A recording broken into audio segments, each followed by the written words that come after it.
This video is to show you a few easy steps that you can add to your CUTE in Carpool to get you ready for a night out on the town. To go from CUTE in Carpool to a night out on the town, you can do that by adding just a few more steps, like popping a little blush right on the apple of the cheek.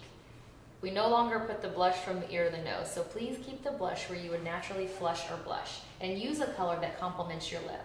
So since we did kind of a nude pink peach, I'm using the same type color on the apple of her cheeks. It's called Glowing Apples. After that, you can use a color of eyeshadow and spread it all the way across the lid. This is a bronzy brown shade, close, and it's called Champagne Toast.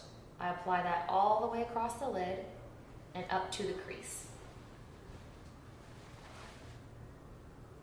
Right after applying this color, you can take a neutral brown, preferably a color without shimmer, to buff out the crease of the eye. You don't want to see a hard edge from dark to light, so use a longer haired blending brush going back and forth around the edge of the Champagne Toast, which is the color we used on the lid.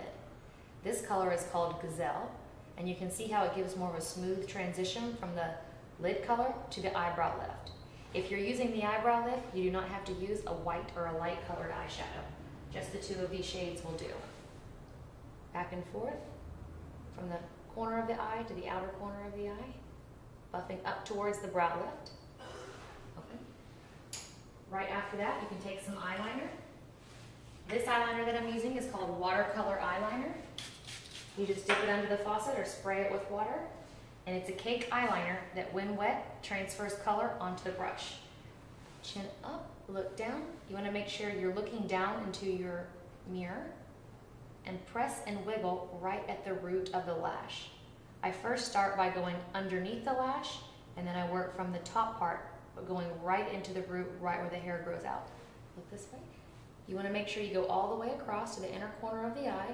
You want to make sure the eyeliner is continuous from one side of the eye to the other, but you can see the definition it gives to the eye. This really is what transitions the makeup from day to night. And look down this way. Again, you go underneath the lash line, pressing and wiggling right into the root, onto that membrane. It also hides the pink membrane, so it makes the whites of the eyes look brighter. You cannot do this with a powder shadow. It has to be a kohl or a cake liner that you add water to.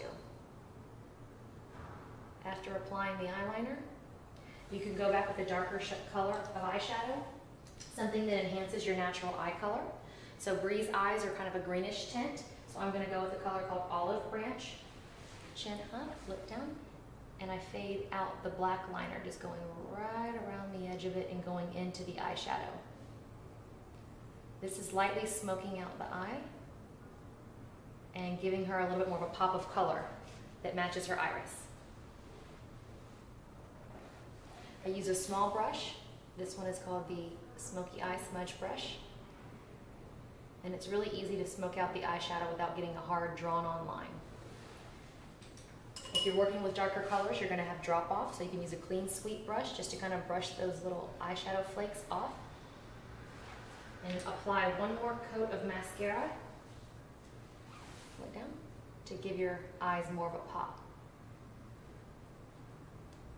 Keep the eyeliner and eyeshadow clean under the bottom part of the eye.